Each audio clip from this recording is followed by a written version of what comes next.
Live Nation picked the wrong battle with the wrong city at the worst possible time for them. Yeah. Everyone hates Live Nation.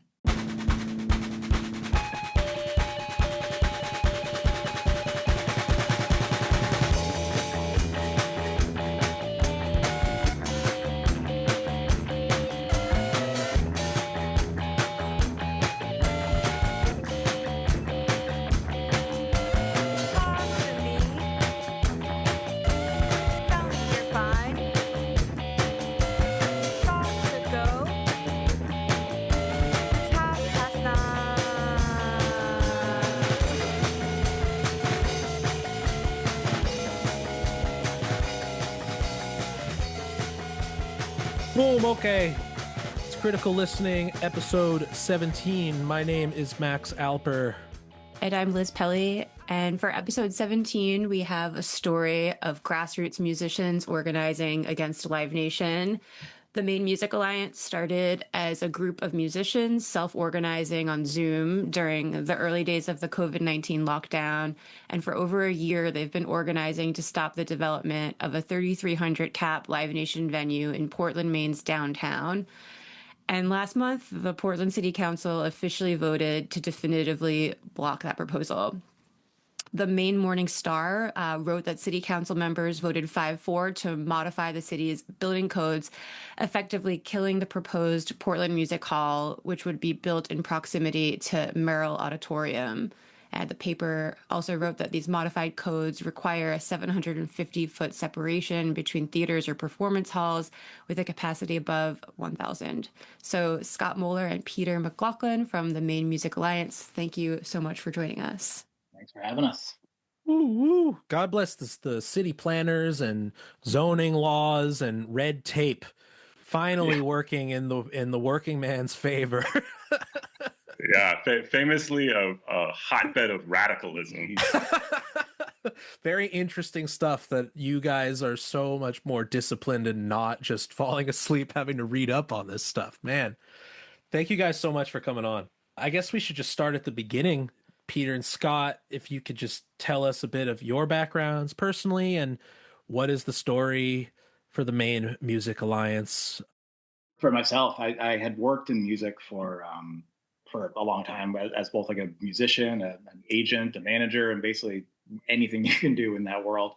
And then came, when COVID came along, I was, booking bands, and my wife was a wedding photographer, so it was a bad time to be both of those things. So we, took some time and I was able to pivot, and we started the Maine Music Alliance around that time as kind of, when we all thought that COVID was not going to be around for that long, and we just raised some money for venues when they were just, only going to be shut for a couple of weeks.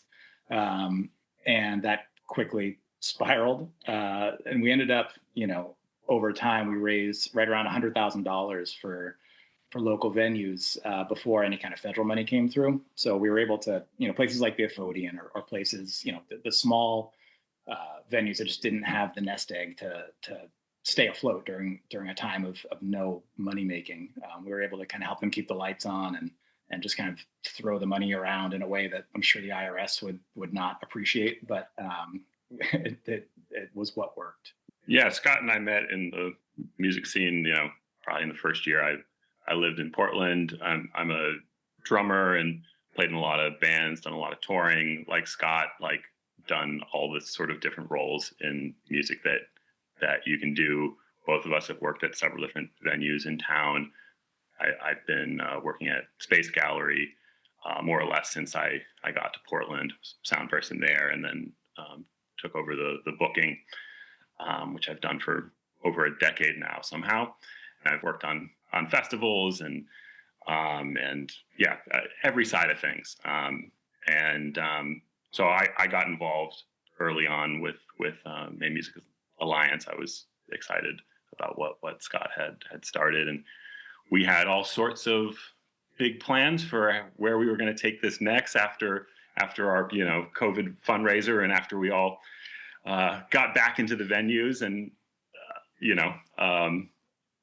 life caught up to us, like it did with so many big plans of people had in 2020, and the organization went kind of dormant for a couple of years once we spent down all the money we had raised, and granted that all, some of it ended up being funds that were really important for some local venues when they were reopening, some like Right. HVAC upgrades and all kinds of different things. But yeah, we made sure every one of those dollars actually made it into local venues. And then fast forward to end of 2024, beginning of 2025, Live Nation announces that they're building this 3,300 capacity venue right across the street from Merrill Auditorium, which is attached to our city hall. It's our city-owned auditorium. It's where the Portland Symphony plays. And when I say across the street, I mean literally across the street, across a small side street. And Portland has had this robust, really unbelievably unique, independent scene here for a long time. Live Nation has really never had a real role here. They would rent some of the bigger venues to do shows on occasion, but they've never had a real presence here. And so this was alarming to all the folks in the music scene and the small venue scene. And we very quickly put up the bat signal that it was time to get Maine Music Alliance back together. I actually have one question about the early days of the Maine Music Alliance. I'd be really interested to learn more about the types of venues that benefited from that fundraising that you did, because something that really struck me in like 2021, 2022 is that there was all of this public funding that was supposed to go to helping musicians in those years. And it seemed to me like there were so many venues who like most could have used that government money who never got it. Is that sort of part of the gap that you were trying to fill? I think two different things. There was the desire to rush the money because it wasn't going to come fast enough. Because, some of these venues had landlords that were not necessarily going to be very cooperative with them falling behind months in rent. And sure, there were federal programs that came. Of course, the shuttered venues operators grants, whatever, the Save Our Stages, as it was known. Right. But that took a while. And yeah, PPP money for some venues that were a bit larger. Further, there were some venues that just couldn't access it, like DIY spaces. That was pretty tough for them. And then from space, we were unlucky in that we did this big artist relief fund. We got money through the Andy Warhol Foundation, and then we did a musicians relief fund, which we privately fundraised. We got some big donors and some arts funders in Maine to give us money to do that as well. So in 2020, Space granted I think all told about $150,000 to artists and musicians in Maine, which is so proud that we were able to do that. That's amazing. And then the federal government said that was income. Wow. It was pass-through money for us. We took nothing. In fact, with some of that, we didn't even pay our staff to run those programs. We took nothing. And then because of that, they were like, no, you guys had a pretty good year. and we couldn't get Save Our Stages money. So we didn't take any grants from Maine Music Alliance in the early stage, but then Maine Music Alliance, when we were reopening, did help us out with a small grant that was really I wonder how many other organizations or venues ran into similar paperwork technicality problems on exactly that, as to who's in the red and who's in the black, and things like that. That it's obviously if you asked one more question, it would be clarified that is not true, but yeah, what can you do, right? Thanks for clarifying that too, because that's something that I always think about when I think about the Save Our Stages Act. It was sort of framed as one of the largest infusions of public money into the arts in the history of the country. And it seems like there's so many small scale venues that were just unable to access that money. And from what I recall, I think there was some reporting on instances of actually Live Nation sort of creating shell companies to capture some of that money that was specifically intended to not support Live Nation venues and to support independent venues. But let's talk about the campaign against Live Nation. You started talking about when the plans for this Live Nation venue in Portland were first being revealed, but how did this campaign really come together? What were some of the first meetings and conversations happening amongst members of Maine Music Alliance like?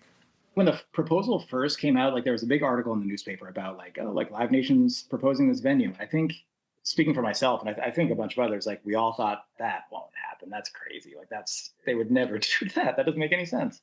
There's no market for it. Right. Yeah. Clearly no market for it. Yeah. And then as, it clearly became like more serious, we started having a lot of meetings with a lot of people. And then it kind of whittled down to a core group of 5 or 6 of us that were really kind of meeting on a regular basis. And Peter and I took on a lot of the meeting with counselors and doing the actual like lobbying, for lack of a better term, because Peter has had much more experience navigating local politics than I did. It all happened pretty quick and pretty naturally. It wasn't. And it was just such a good group of people from such diverse backgrounds that everyone had their own little skill set that like made it very just easy. Like there's no power struggles. Everyone had their role, and it was just very synchronistic.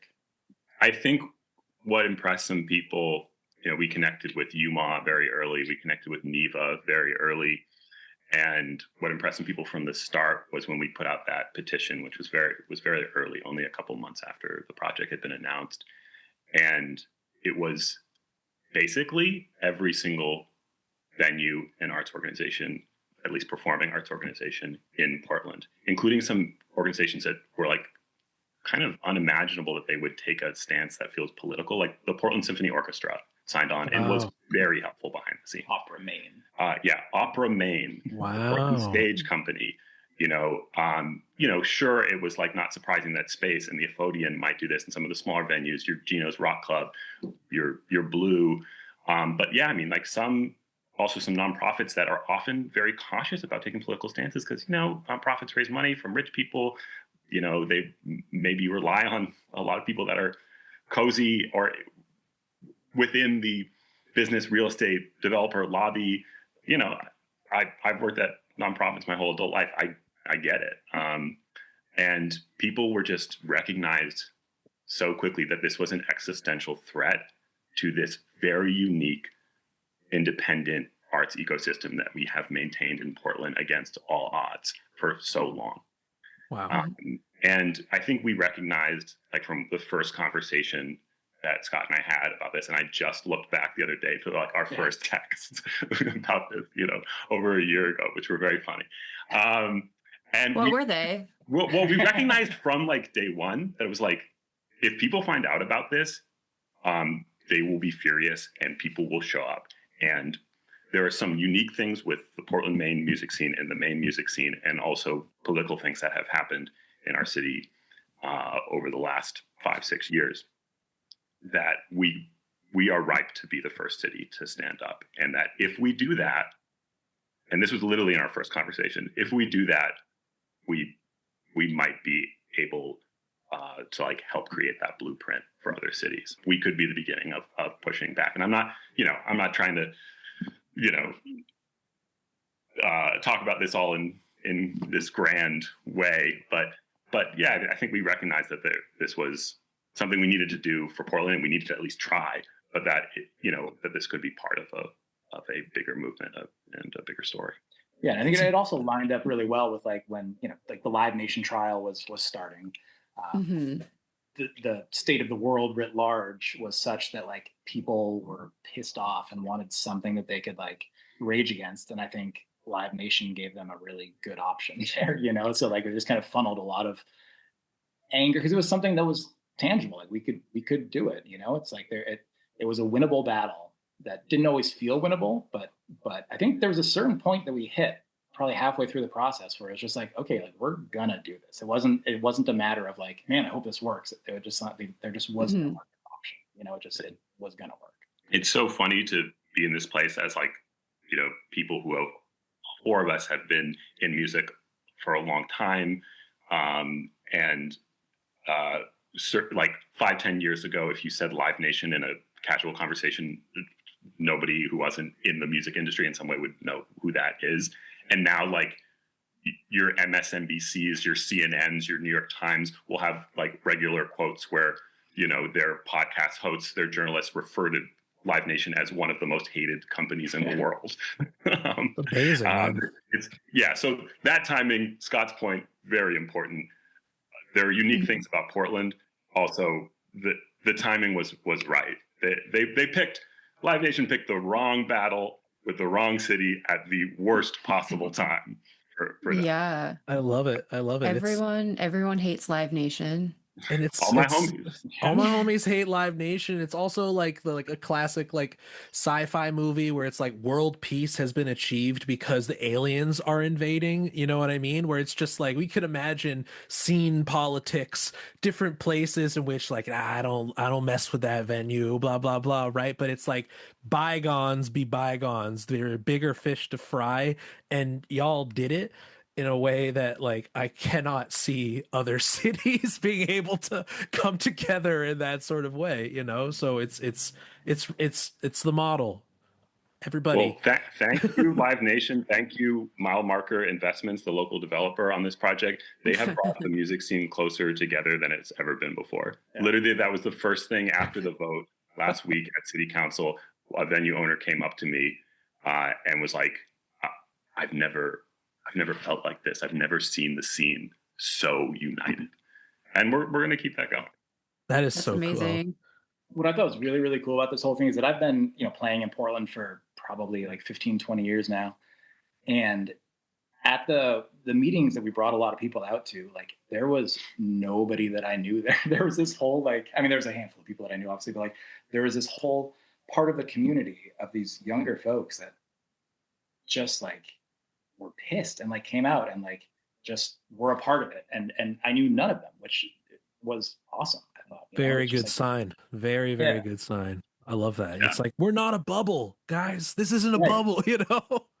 Mm-hmm. I mean, we got accused of being an AstroTurf operation. So I think that means we must have been doing something right. Yo, take that as a compliment. The optics too good, Yeah. Yeah. You mentioned that one of the first actions you took was a petition. I was wondering if you could talk about what that petition was. And then you also mentioned meetings with city council members. I'd love to know, how your first meetings with city council members went and how you got them to sit down with you. The petition was, we tried to just keep it kind of succinct and broad enough that, all these organizations would agree with it, but it was direct.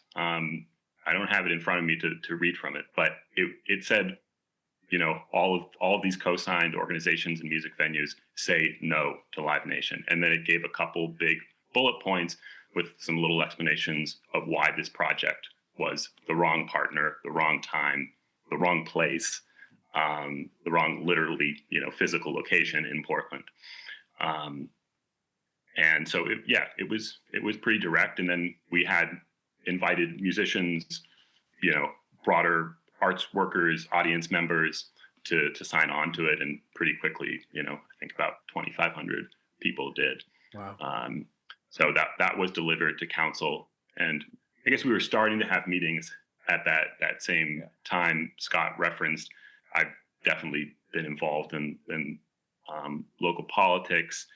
There's a funny little backstory that we won't dwell on, but Scott and I both live on Peaks Island, which is part of the city of Portland. It's a ferry ride away, 15-minute ferry ride from downtown Portland. And we both are former chairs of the Peaks Island Council, which is a small representative body that serves at the behest and underneath the city council and represents our island of about 880 people year round.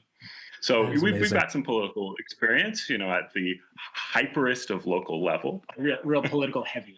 But, through that, we both actually got to meet city councilors, engaged, and I've been involved in some campaigns as well. So there were a lot of city councilors I knew, and we just, kind of developed those relationships one by one, and until we were able to get something on a city council agenda and start going through committees and all that. Yeah, I think by and large, all the counselors were very. They accepted what they didn't know and were willing to be educated about what we perceive to be the dangers of this development. Some more than others, Right. obviously, but like they all took the time to their credit, they took the time to listen to us. But I spoke at the NEVA conference last year, and I was on a panel with this guy Jamie Dunphy, who is a city councilor from Portland, Oregon, who had just gone through a similar battle with Live Nation there, and he gave me a piece of advice that was just the best. He said, like, you're never going to teach politicians to speak the music business, so you have to learn to speak politics as someone in the music business. So I think that kind of came in really handy in our conversations to, like, it shifted our argument away from just like, these guys suck and tickets are too expensive and blah, blah, blah, to like, here is the direct impact on your constituents, and like the direct impact on, if they build this across from this municipally owned auditorium, then like your constituents' tax bill will go up as a result of that venue suffering. And it framed our argument in a way that I think was more convincing to people that aren't in the scene, for lack of a better term. I'm writing this down. This is very good, very good notes for, and obviously should apply beyond music venues and relating to, trying to speak knowledge to people who represent you, and it's refreshing to see local politicians actually listen to their constituents, but requiring to put it in language they understand. I mean, like, props to you guys for the due diligence of that. I know a lot of musicians that would be like, all right, I'm out, like having to like talk normally to someone, I'm out, I'll give a quick shout out to Counselor Wes Pelletier, who is a real music fan, a showgoer. And he was our earliest ally, and I had a good conversation with UMA folks about this. It's like, you don't necessarily need to have tons of allies to accomplish something significant, but you need one person on the inside. And it's really hard to get anywhere if you're trying to pass something statewide and you don't have one state representative, state senator who you can work with, who can push things along, who can have those conversations, who can get you the intel. And we started with him, and fortunately, very quickly, we were able to build more allies from that. And I mean, many of the counselors that we worked with, Scott or I or both of us, met with half a dozen or more times, over this process. But yeah, Wes, Councilor Pelletier, he was really our savior and got us in the front door. And it's also why it's important, even when you even when you can't win a majority on a local city council or whatever, it's going to be worth just getting one person in there, because it's the start of something. For someone who's maybe never done this kind of political organizing before, could you just explain a little bit about how you find those allies and how you reach out to them, and then are you just emailing city council members? Or are you going to their offices, calling them, what's the strategy? As someone who has never done this political organizing before, I can speak very well to that. It was that. Yeah, it was essentially just like, I think I at least was constantly coming up with ideas in my head of like, who is adjacent enough to this argument that they would want to get involved in this, and while at the same time running a list of like who definitely will not want to get involved in this, and just kind of getting those people together and finding allies that may not be the first person that pops into your mind. Like we reached out to, there was some like local bars and restaurants and things like that, on the surface were the ones that stood to gain the most from this, giant development coming in and promising all kinds of foot traffic and stuff, but they were also the most against it, so yeah, it was really just like building a coalition very, very slowly, but very steadily, that I think ultimately won the day. Yeah, I mean, we reached out. We had some existing relationships, so that helped. You know, there were people that we could get on the phone from the start, and have conversations with. But some of those people weren't necessarily on our side from the start, or didn't understand, or what have you. Um, um, so we had to kind of build that power, and um, it's not the most fun thing to do, to like do turnout to your local city council meeting, but and I do think focusing on it too much can be a waste, you know. But you know, you got to show up in force. You got to show where the community's at, and yeah, I mean, we showed up with a lot of people when the moratorium was the kind of first big step, was to put a pause on large scale venue development. So basically, this project can't get permitted, it can't go forward, and that's a legal mechanism that exists in a lot of states. It's in part of Maine state law here, so that's something we knew we could use. And when that vote came up, I mean, we over 100 people spoke in public comment. It was an 8-hour plus meeting. We and overwhelmingly on our side. And so at that point, if there were any folks who hadn't been willing to meet with us, you know, we forced their hand. Like, they're at least going to take the meeting at this point, because they've seen where their constituents at. They've seen where the community is at. I think that's a great segue into the next thing, which was just, about mobilizing people and, the optics of things, So you had some great agitprop last year. You released an image of Live Nation with the Grim Reaper of local music scenes and ecosystems, with the slogan on the flyer: "The culture war is at our door. Protect the grassroots." I mean, I'd be mobilized. I was like, sold, man. Whatever, sign me up, dude. So like, what tactics can we discuss here? What tactics and strategies were effective? What did you guys use to get people to show up? Period. You got 100 people. You got a city councilor's worst nightmare, 8-hour hearing. Public hearing here. Yeah. How does that doesn't happen just by chance? So what are the successes here? What's the success story? Those posters specifically, those were done by this gal, Kevin Greer, who runs Moonbat's Poster Shop here in Portland. And her and I had a conversation for about an hour on the phone where I was just trying to come up with some sort of image for what was going to like embody this. And I was just talking like a manic nutcase. Like, I just was not making sense. And she was like, basically like, give me, let's talk tomorrow and I'll come back with some ideas.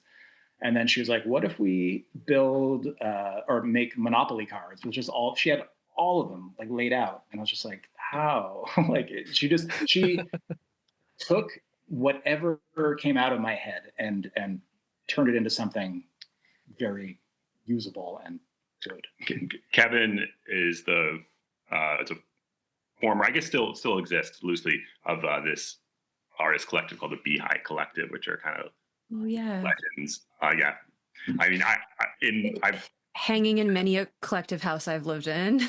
And yes, any collective house you've ever been into has probably had a poster from the Beehive Collective. Yeah, touring around the country.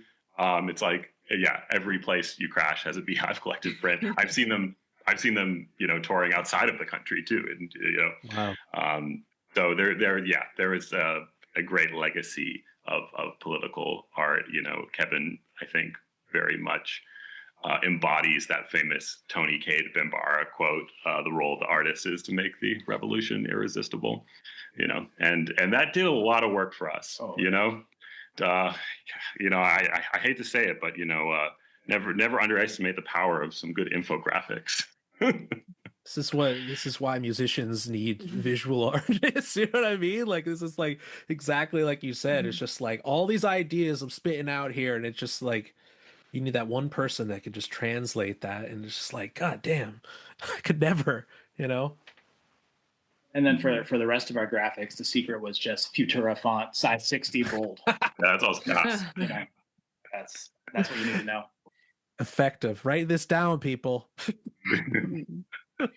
So what else? Okay, besides the visual agitprop here, I mean, that's a great example here, but I mean, like, effective messaging strategies. I mean, like, it's obviously Live Nation, like you said, like this is a great time to go on the offense because they're just not doing themselves any favors on the PR strategies nationally, and like you said, they just picked the wrong city to try this at the wrong time.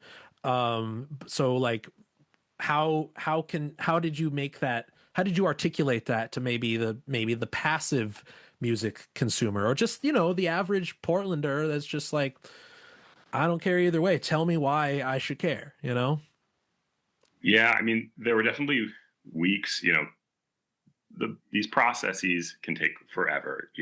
This is bureaucracy can kill any sort of social movement, any, political change just by, the gears grinding of committee hearings and planning board hearings and all this process. And we definitely didn't want to keep calling people to go to these meetings that sometimes they wouldn't even be allowed to speak at. Very little would be happening. The conversations would be at 10,000 feet. We wanted to wait and really do turnout in mass when it was meaningful. But we needed to keep people engaged, and there would be weeks where Scott and I were like texting back and forth, and it was like, we haven't said anything. Like people are wondering what's going on, and then some horrible press for Live Nation would come out. It's like, ding, another post. It just wrote itself. But we also we didn't just use like the Live Nation is the worst argument over and over again. We treated our audience and musicians and people who are part of the scene as intelligent, thoughtful beings, and tried to get into the weeds in a serious way about what this project looked like, what costs would be. Like, Scott broke down like some of the public transportation stuff, like they were talking about, needing to run all these extra buses to accommodate, because this neighborhood that they wanted to build in, very, very dense. And there's not much in the way of parking infrastructure, and it's packed all the time anyway. And they're just like their plans would have cost hundreds of thousands of dollars a year in additional taxpayer funds. So we just started just calling out all these different things that you could disagree about this project, beyond just everybody hates Ticketmaster, everybody hates Live Nation. Yeah, and I think for a company like Live Nation makes it very easy to be hyperbolic about them, and just kind of like make it seem like the sky is falling with every move they make. And I think we tried to be pretty measured in what we said about stuff and only present stuff that was demonstrable, and not try and impart too much, not try to like editorialize it too much. I think it was all just like Peter said, just assumed our audience was smart enough to deduce their own meaning from it.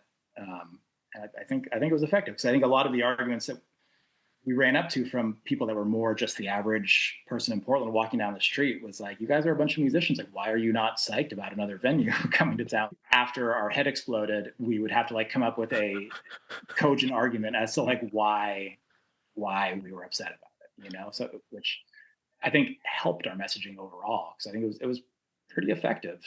A lot of the public understanding of Live Nation has to do with ticketing, but there's also a huge dimension to Live Nation's business that is more focused on buying and running venues. Did you feel like there was some sort of like public education you had to do around what Live Nation even is? Yeah, totally. I mean, again, it all kind of comes back to like with the trial going on, so much of that stuff was coming out and the work was being done for us by, I think Wall Street Journal put out this really good, like, little short infographic video thing about like how their vertical integration works. And I think once you break that down for people, that it's like, as soon as you walk through the doors of a Live Nation venue and they get money from the ticket you buy, they get money from everything. Once you enter that room, they get money from all of it, to the point where they own liquid death water. You know what I mean? It's just like, it's a portion. Wow. Right.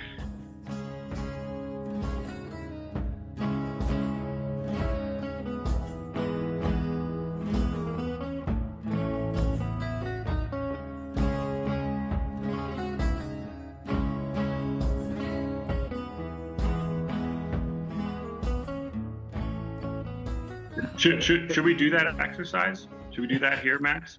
Okay, What? can I walk you through a Oh Live no, Nation venue? I would love a breakdown of this because it's shocking to most people. I was explaining merch table fees to my parents the other day because I have to play a Live Nation venue in August, and just didn't bother to negotiate with these people. Fuck it, whatever. But there people have very surprising levels of insidious parasitic stuff going on. Like you said, the second you walk in, like it's like, the house always gets a cut. The house always wins, right?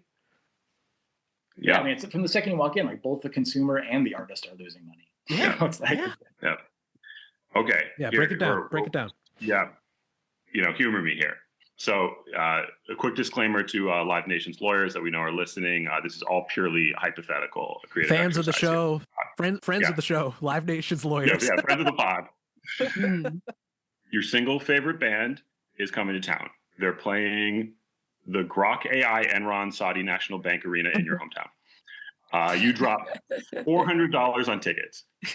125 of that was in fees. That's like actually can be real. It's on the higher end. So That much can be real. winning happening right now. I'm winning so much already, Yeah, you're winning. Most of those fees are going straight to Ticketmaster, which we know is owned and whole by Live Nation. Then the rest of those fees are going to the venue, which also in this case happens to be owned in whole by Live Nation. But it's steep, but this is your favorite band. We're talking about the Red Hot Chili Peppers here, so they're worth it. Day of the show arrives. You're in straight to the merch table. You're that kind of fan. You're beating the lines. You're buying that tour sweatshirt. It's $100. Live Nation owns the venue. There's a 25% merch cut, $25 back to Live Nation. Okay, what are you going to do? That sweatshirt itself, designed and printed by the Chili Peps, official merch supplier, Merch Traffic LLC, which just so happens to be 100% owned by Live Nation. So they make a lot there too. Oh my God. You put that sweatshirt on. You're cutting it up in the pit. Whatever they're, Slap and bass. Yeah. I'm doing air bass with I'm locked in with Flea. California. You're sweating up a storm. You hit the bar line. You need hydration. You're an alternative guy. I know you. We're talking Lamine Young here. Come on. You're getting that $14 Liquid Death tall boy. And just so happens, as my man Scott revealed, Live Nation, early investor in Liquid Death. They own a piece of the company. That's why they made Liquid Death the exclusive water in 120 plus venues. Live Nation's actually making money off of that water twice. Distribution and concessions. So, all right, night ends, greatest show you've ever seen. You drift off to sleep with slap bass ringing in your ears. You're thinking about all the money that your boys, RHCP, are stacking tonight. Believe me, they're stacking plenty, but only after their manager, Maverick Management, started by Madonna's manager, gets their 15%, of course. Maverick Management just so happens to be a subsidiary of, you guessed it, Live Nation, the hardest working company in show business. That's right. They get the money. They make the money because they work that much harder than everyone here. You know what I mean? They earned it. They started from the bottom. Now they're Live Nation. This is the American dream. The wild dream. thing is, I could have made that like 3 times as long because they own ad agencies, they own content creators, they own hospitality companies, they own Veeps, which I'm not sure how much of a major company it is anymore, but was like the biggest live stream company for a while. They just, if they engage with it, they buy it. Like they just take over everything. I looked this up the other day. The SEC has on their website, you can look this up, a list of all Live Nation subsidiaries. It is 11 pages long. Wow. This is I barely knew how deep the rabbit hole went, and you just enlightened me even further, even deeper, and I'm in a worse mood because of it. I mean, that much more amazing how y'all stuck it to them. For what? Like, do you guys know what the CEO's net worth is? It's absurd. We've got some of the numbers here. I'll run them real quick. They're in 55 countries, $25 billion in revenue last year. They own, operate, or have exclusive promoter deals in about 500 venues. According to the U.S. government, That is more, they own, operate, or have exclusive deals in more than 60% of large amphitheaters in the US. They do more than 80% of ticketing to major venues. And that's a total, there's over 50,000 Live Nation shows a year.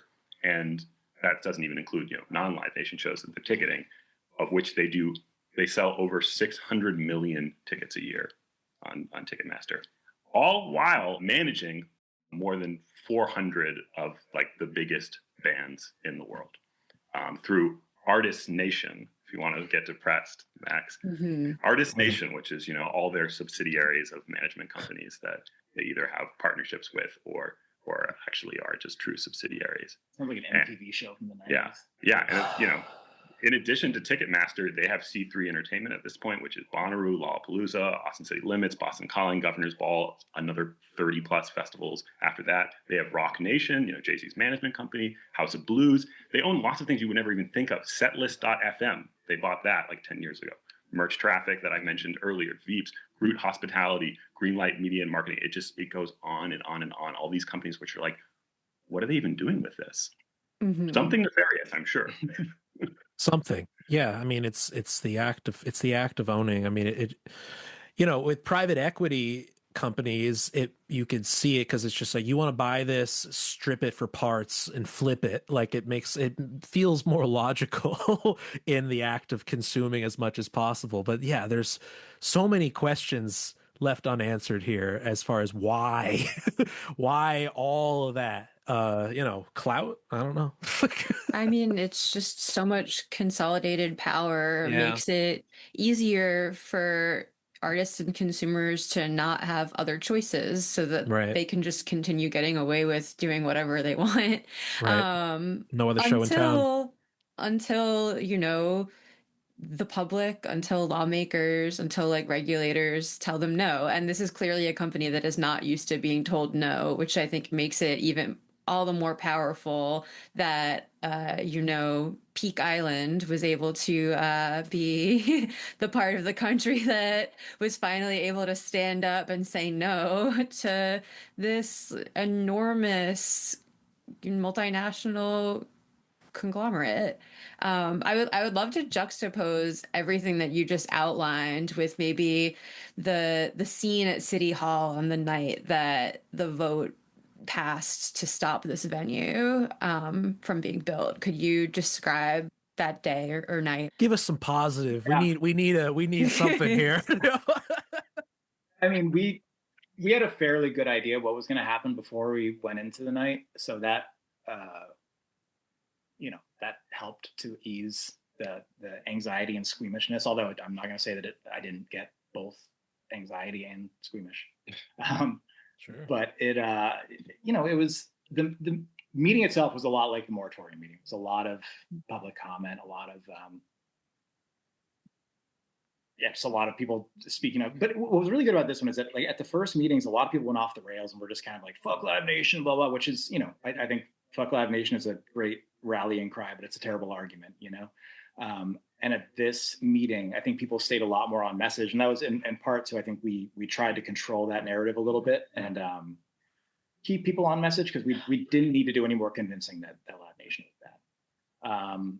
So as the night kind of went on, there was an amendment proposed that would have made the distance between venues 250 feet, which would not have killed the project. It would have just made them move the door to the other side, and that got a couple more votes than I was comfortable with it getting, but luckily not enough to put it over the edge.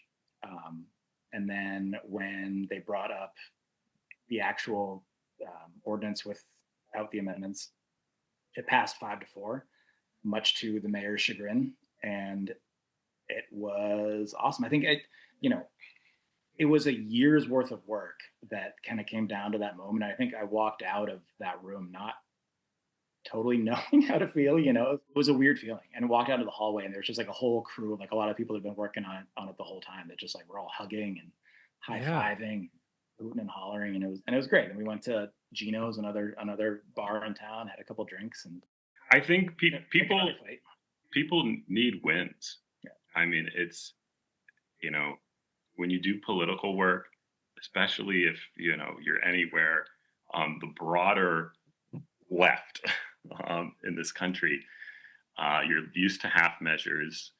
You're used to losing a lot, so it's very meaningful.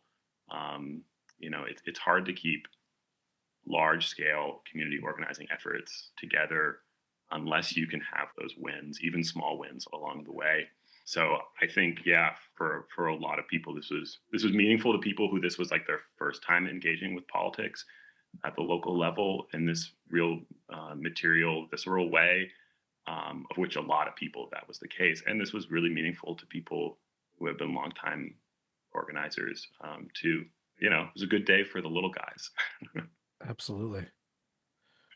Could you, I guess, just a little more detail on just like the specific provision that the city council members passed to stop it?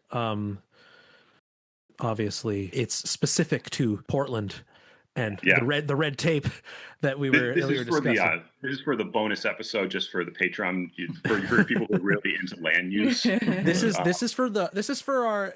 I actually I am friends with the city planner of Poughkeepsie, where I live, and he is a subscriber to the show. So we have one city planner confirmed. We have one city planner confirmed who listens in. But yes, would love to know just a little bit on like the technicalities that made this stoppage occur. So we'll try not to get too into depth here because it's incredibly. Let's go. But Scott and I have had to learn a lot more about land use over the last year.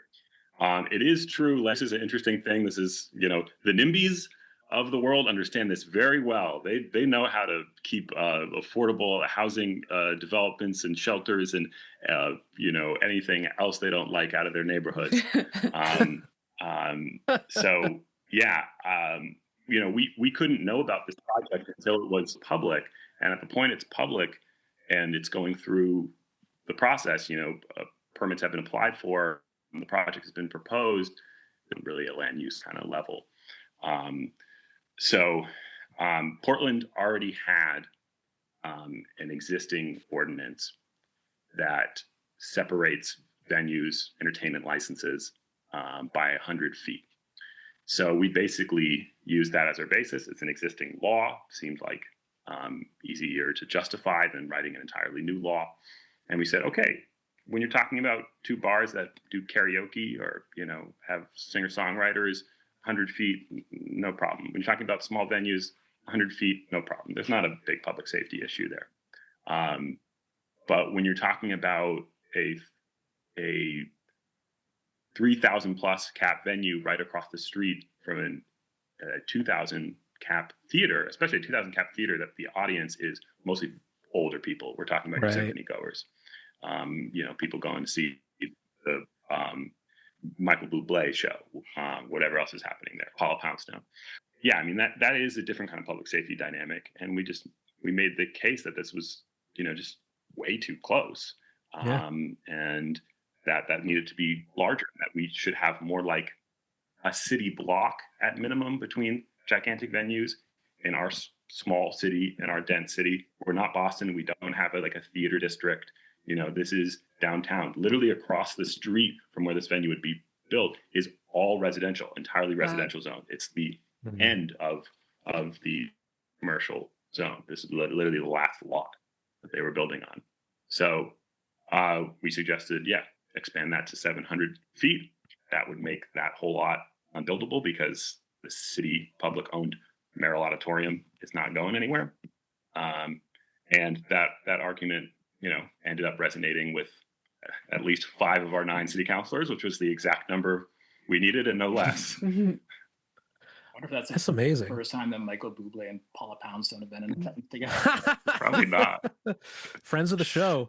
I mean, that doesn't sound. I mean, obviously, there's more details to it than that, but at least the elevator pitch, the brief synopsis here, seems pretty clear cut to me.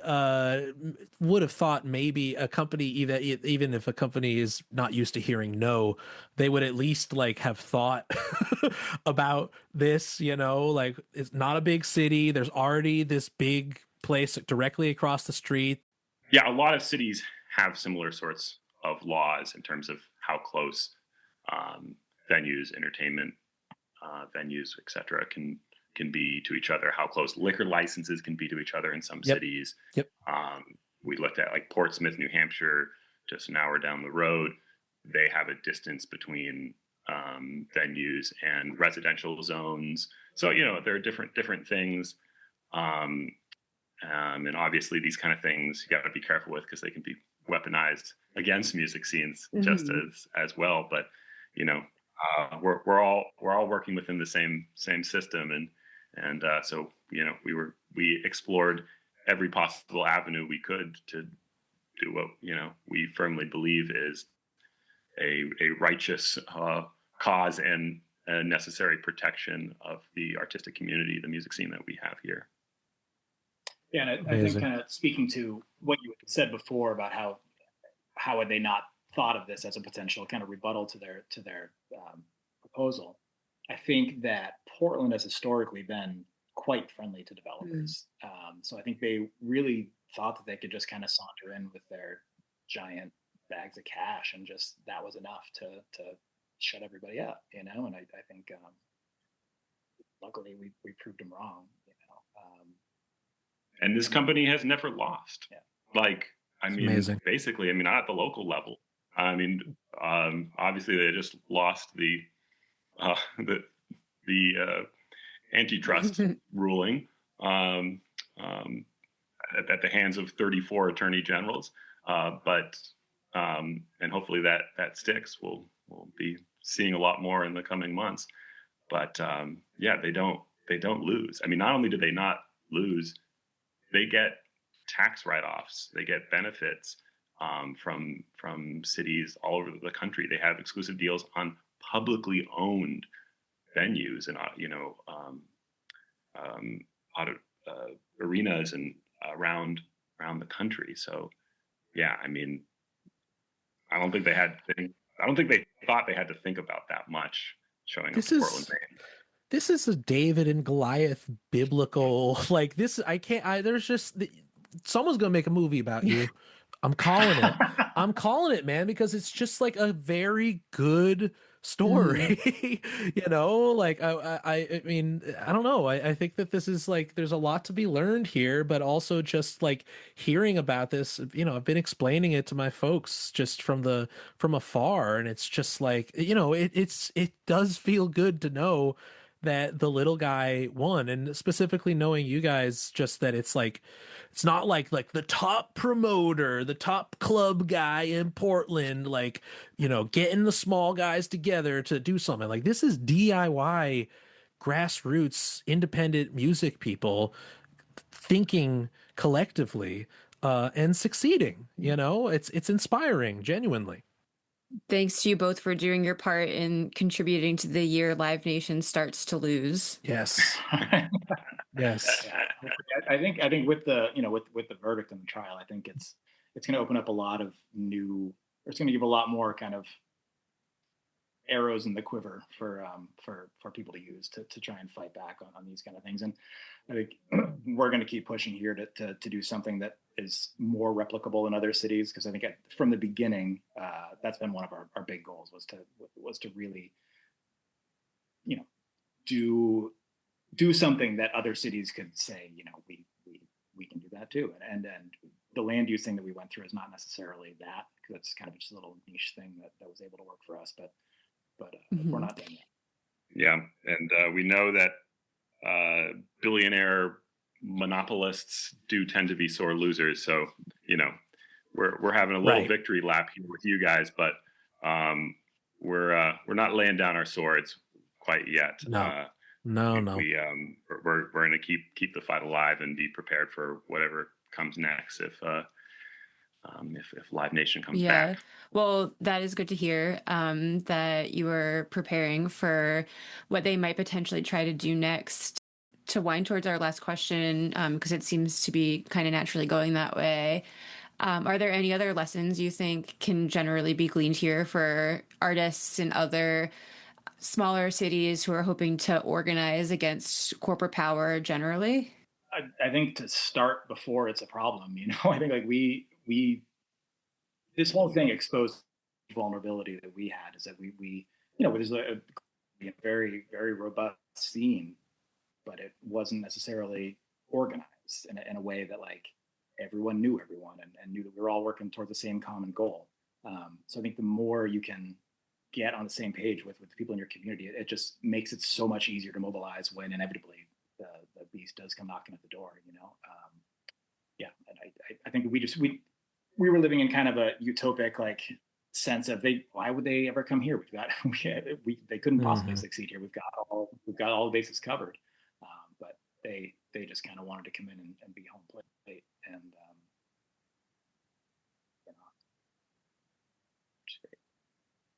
Yeah, I mean, I think it just, there's an obvious thing here, which is just like people getting together can do amazing things. People power can beat back enormous forces of capital. People power is more powerful than any corporation. There were some things that we had going for us, as we've explained. There are lots of cities where that 5-4 vote that we narrowly got in city council would just be unimaginable because of the politics. But you got to start somewhere, and amazing things are possible when people really stand together, especially in broad coalitions. And our coalition was really, really broad. These groups of people probably would not agree on a lot of other things, but Sure. we could all stand shoulder to shoulder in this fight. Bygones, we're settling the beefs. We got bigger fish to fry. Do you have any advice for musicians when it comes to working together with people that you don't have a lot in common with? Good question. That's a good question. Well, I mean, it's probably like anything else. Like, keep it to your common struggles. I mean, I think it's like why like union organizing can be so much more of a powerful space than say like your normal issue-based organizing, than like the fight for Medicare for all, or climate organizing, where everyone's coming to the place and like kind of agreeing. Like organizing with co-workers in your place of work, or as musicians in the larger scene in your field. Like, you're coming in with as totally different people with different backgrounds and different politics, but you probably can agree on some basic things because you're all musicians. Focusing in on those common struggles that can sometimes be lost in our more polarized issue-based world. Even just genre affiliations, scenes based on sound alone. People put up their dividers based just on that, when it's like we're all making music, we all have common struggles here. Yeah, and I think also realizing that like your scene is more than just like the musicians in it. It's like all the ancillary players involved in it, like the bars, everyone. Like it's just bringing everyone to the same table. I think just opens up a lot of discussions that lead to really cool places, and you very quickly realize you have far more in common than you don't. Settle the beefs, folks. Talk to your neighbors. Well, thank you guys so much for coming on. This has really been inspiring and illuminating, and hopefully lighten some fires under many different cities' collective asses when it comes to this type of stuff. And like you said, don't wait for the problem to just be at your front door. Live Nation is not going to stop. You can DM us. Okay. I did it. It worked. You're here. Look at us now. Scott's replying to everything. That's all he does all day. Yeah. Well, thank you, Scott. Thank you, Peter. Maine Music Alliance, MMA, the correct MMA, MEMA. Oh. the true cage fighters. True cage fight. That's right. Yeah. Out in the streets. We got Live Nation in the octagon and we took him out. TKO. Can we end by asking if you have any recommendations for some Portland, Maine-based music we should check out? Yeah, music. I'll rattle off a few, so I don't have to play favorites. I'm gonna go with older, like less currently active musicians, but a few of my all-time favorite Maine records: Tom Kovacevic, Universe Thin as Skin, K-Thua, the Summer's Over Before It's Begun, Big Blood, hard to pick just one, maybe Dark Country Magic, or actually Bleeding Hearts. Start with Bleeding Hearts. And Asa Iron's Knife, Gift, Debt, maybe my all-time favorite Maine record. I'm not going to be as diplomatic as Peter. I have one singular all-time favorite local record, and it is a band called Post Provo. And I honestly don't remember what the album's called. I think it's just called Post Provo. They put out one record and played like 3 shows, but it's fucking awesome. I did sound for one of those. Yeah, Amazing. Amazing. good stuff. Well, thank you so much. Thank you guys so much. That's great. Cool. Thank you guys so much. Appreciate it. Take care. Bye. Thank you for tuning in to the Critical Listening Podcast.